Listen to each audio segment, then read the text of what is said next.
Assalamualaikum warahmatullahi wabarakatuh.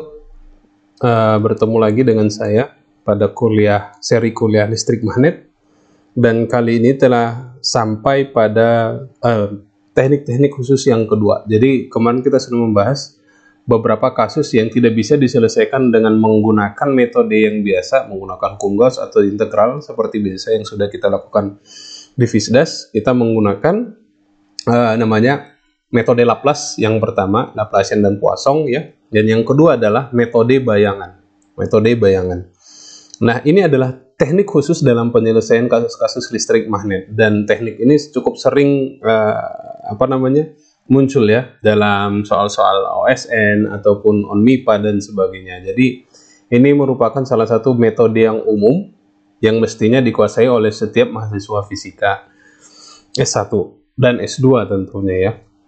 Oke, metode bayangan. Nah, kenapa dikatakan metode bayangan? Sebenarnya ini meminjam istilah dari optik ya.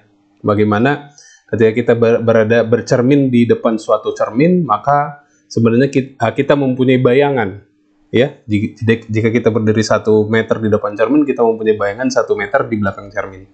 Nah, itu metode bayangan ya. Istilahnya hampir mirip dengan atau kita ambil dari optik tadi. Kenapa disebut metode bayangan?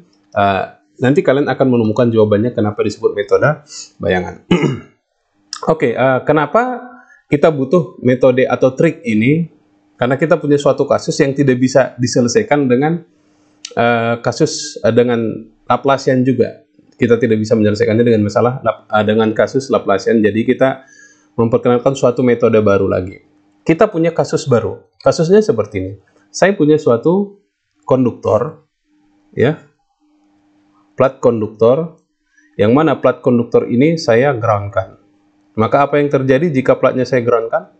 Maka otomatis di sini akan bernilai, potensialnya akan bernilai 0, ya. Oke, lalu, ya, potensial di sini akan bernilai 0. Saya tempatkan sebuah muatan, ya, berjarak berjarak D dari konduktor tadi. Saya punya muatan Q di sini. Ya, oke. Yang mana muatan Q ini pastinya akan menginduksi konduktor ini. Nah, ketika muatan ini menginduksi konduktor atau plat kita yang ada di sini, maka plat akan menjaga sedemikian rupa agar dia tetap bernilai potensialnya 0 di plat itu sendiri. Namun di atasnya tentu dia tidak bernilai 0. Ya, di sini tentu dia tidak bernilai. Di sini dia tidak bernilai. Hanya di bagian konduktornya saja yang bernilai 0. Ya, oke.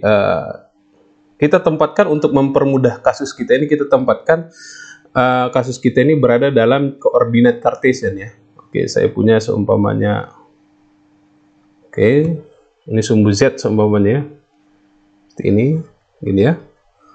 Kita punya sumbu X umpamanya di sini, ini sumbu Y, ini sumbu Z contoh ya. Ya, ini kita ikat dia dalam koordinat Cartesian kita. Nah, kita punya tadi muatan kita berada sejauh D dari konduktor kita. Artinya, kita mempunyai kasus di sini atau syarat batasnya. Oke, syarat batasnya cukup unik. Ada 2 syarat batas di sini. Yang pertama, bahwasanya potensial bernilai 0 di mana ya di Z sama dengan 0 atau konduktornya di konduktornya kita set di Z sama dengan 0. Lalu syarat batas yang kedua adalah V-nya potensialnya akan menuju 0 di mana di X kuadrat plus Y kuadrat plus Z kuadrat jauh lebih besar dari D. Artinya di sangat jauh ya, di sangat jauh. Jika posisinya tadi D di sini, makanya dia akan bernilai 0 di suatu titik tak hingga.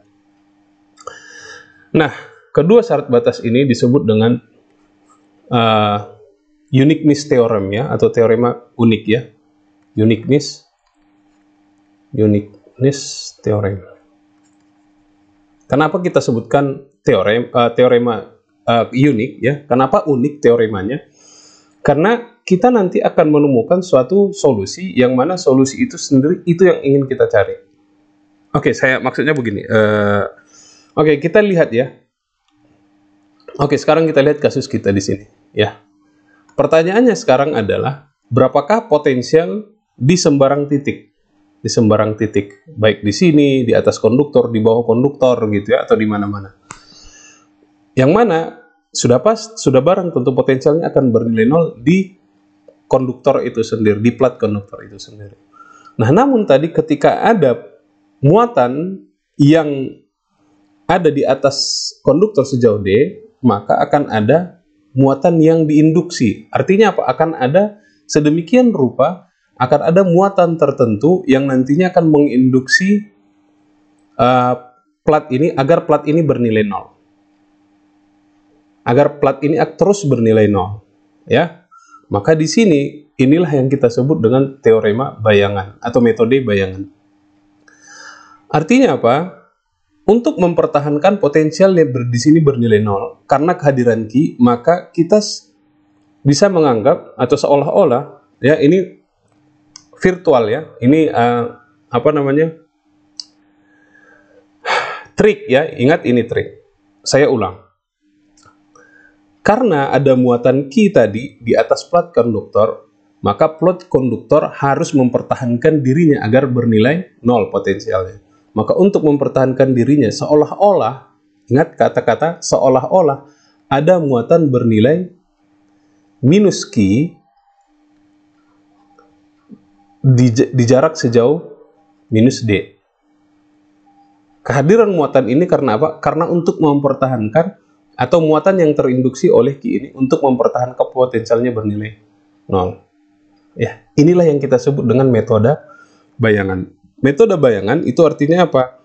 Tadi yang saya sebutkan di awal ya, ketika kamu berdiri di depan cermin 1 meter, maka kamu akan dapat bayanganmu berdiri 1 meter di belakang cermin. Ini seolah-olah cermin, muatan ini berada di atas sejauh D, maka di bawahnya ada muatan minus Q sejauh minus D. Nah, nanti kita akan membuktikan ini. Ya. Kita akan membuktikan bagian ini. Apakah benar muatan yang terinduksi itu bernilai minus Q? Ya, jadi nanti kita akan membuktikan apakah muatan yang terinduksi, muatan yang terinduksi bernilai minus Q. Ya, nanti kita akan lihat. Ini yang kita sebutkan dengan uniqueness theorem ya, hubungannya dengan uniqueness theorem atau keunikan teorema ini ya. Oke, ya. Oke. Nah, kita ambil ya. Karena tadi pertanyaannya berapakah potensial ya? Potensial di mana-mana. Ya, potensial di mana-mana. Nah, kita sekarang karena ingin melihat potensial di mana-mana, maka kita bisa meninjau satu titik. Titik yang ada di sembarang titik. Contoh titik P di sini, titik uji kita. Ya, titik P. Di mana titik P ini berjarak, contoh semuanya kita sebut R1 dari muatan Q dan berjarak R2 dari, ini R2 ya, dari minus Q. Ya, ingat dia mempunyai jarak R1 terhadap muatan Q dan berjarak R2 dari minus Q. Maka potensialnya seperti apa jadinya? Nah, kita dapat potensial V untuk muatan Q, kita sebut dengan V1 ya. Kita sebut simbol untuk muatan Q, kita sebut simbolnya adalah V1, yang mana besarnya adalah berarti Q per gitu ya. Oke, atau seperti ini. Kita buat 1/4 pi epsilon 0 ya. 1/4 pi epsilon 0 Q per gitu ya. Nah, jarak dari sini ya, R1 ya, ke sini ya, dari titik nolnya. Berarti kita punya jarak dari sini ke sini adalah Ya, jaraknya adalah menjadi X kuadrat ya plus Y kuadrat plus Z min D kuadrat. Ya, ingat kalau semuanya kita punya sepanjang Z, maka jarak dari sini ke sini adalah Z min D ya. Kalau semuanya ini, ya kita lihat muatan untuk atau potensial untuk muatan minus Q, ya kita punya menjadi, ini kita buat simbolnya adalah minus 2. Berarti saya punya minus 1 per 4V epsilon 0, ya saya punya di sini Q per akar X kuadrat plus Y kuadrat plus, ya kalau tadi ini adalah Z min D, berarti dari sini ke sana Z, ini ke sini berarti plus D ya, tambah D. Z plus D kuadrat. Oke, kalau kalian masih bingung ya di sini ya, silahkan nanti dipikirkan lagi ya. Kenapa ini jadi Z min D? Saya ulang. Karena tadi kalau seumpamanya kita punya di sini besarannya 10, di sini seumpamanya D, berarti besarnya adalah 10 kurang D ya. Kalau ini tadi 10 ke sana, ke sini D, maka 10 tambah D ya, seperti itu ya, kira-kira ya. Ya, ingat ya tadi ya, bahwasanya, oke saya ulang ya, bahwasanya tadi jarak ini adalah jarak dari titik K ke P. Yang mana kita punya di sini menjadi, ini tadi adalah X kuadrat, ya jarak dari titik 0 ke P, ini ya, jadi silakan lihat yang warna kuning ya. Kita punya ini. Kita punya akar X kuadrat plus, atau X kuadrat plus Y kuadrat ya. Oke, kita punya di sini X kuadrat plus Y kuadrat. Di sini kita punya menjadi Z min D nya. DZ min D kuadrat. Ini R1 nya ya, jarak berarti R1 kuadrat X kuadrat plus Y kuadrat plus Z min D kuadrat. Berarti R1 nya adalah akarnya ya. Sama juga dengan kasus yang ini. Berarti jarak dari sini X kuadrat plus Y kuadrat. Ini Z plus D nya. Maka totalnya adalah ini ya. Oke, nah sehingga potensial di mana-mana bisa kita tuliskan dalam bentuk V X Y Z ya, berarti merupakan superposisi dari dua buah potensial di muatan Q dan minus Q ya. Superposisi berarti jumlahan dari kedua ini. Jadi saya punya penjumlahannya Q per 4V epsilon 0 ya. Oke, berarti kita punya ini dikurang ini ya, 1 per akar X kuadrat plus Y kuadrat plus Z min D kuadrat. Oke, ditambah ditambah jadi tambah minus ya, jadi minus. Oke, minus X kuadrat plus Y kuadrat plus Z plus D dikuadratkan. Oke, kita punya ini ya. Nah, ini adalah potensial dari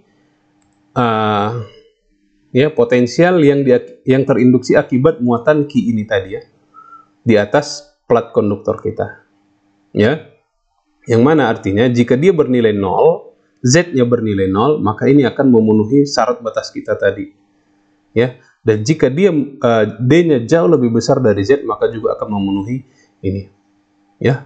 Nah, ini adalah solusi dari metode bayangan kita. Nah, sekarang bagaimana cara membuktikan bahwasanya muatan yang terinduksi itu adalah benar muatan sebesar minus Q ya. Ini tadi bagaimana caranya, kita bahas di video selanjutnya ya.